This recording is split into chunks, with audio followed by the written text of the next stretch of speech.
আজকে বহুত দিন বাদে একটা জিনিস বানাচ্ছি, কি না সেটা হচ্ছে চর্বির বড়া।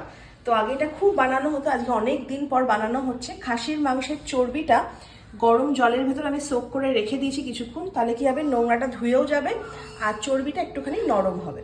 তো চর্বিগুলো গরম জল থেকে ফেলে দিয়ে মানে খুব কুচি কুচি করে কেটে নিয়েছি। এরপর এর মধ্যে দিয়েছি হচ্ছে আদা আর রসুন বাটা অল্প একটুখানি, পেঁয়াজ কুচি,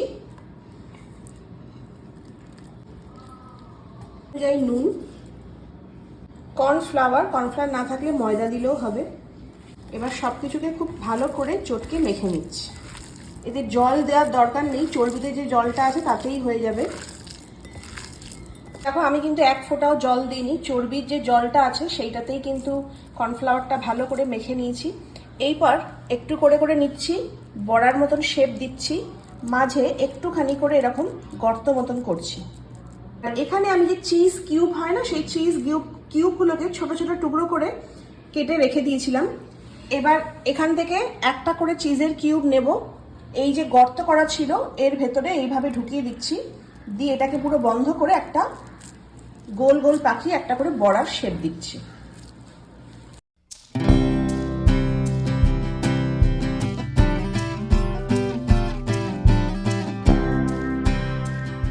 তো দেখো পুরো বড়ার আকারে পুরো শেপে করে নিয়েছি, হয়ে গেছে। এবার জাস্ট তেলের মধ্যে বড়াগুলো ছেড়ে দিচ্ছি। তার বেস্ট পার্টটা কি বলতো, ভেতরে তো চিজ কিউব দিয়েছি, তো বড়াটা ভাজা হচ্ছে। তো বড়াটা ভাজা হয়ে যখন মাঝখান থেকে এরকম কামড়টা দেবো না, তখন ওই চিজ মেল্টেড চিজটা এসে মুখে লাগবে, চর্বির সাথে এটা দারুণ যায়, দারুণ টেস্টি হয়। তো ভাজা হয়ে গেছে, আর এটা গরম গরম ওই যে বললাম যে মাঝখান থেকে কাটবে, মেল্টেড চিজটা মুখে পড়বে। একটা সময় মানে কুণালের বন্ধু বান্ধব আসলে কত ভাজতাম বললো, ওরা খেতে খুব ভালোবাসতো, এটা খেতে খুব টেস্টি হয়। তো যাই হোক করলাম, তোমরা অবশ্যই বাড়িতে ট্রাই করে খেয়ে দেখো, বেশ ভালো লাগে।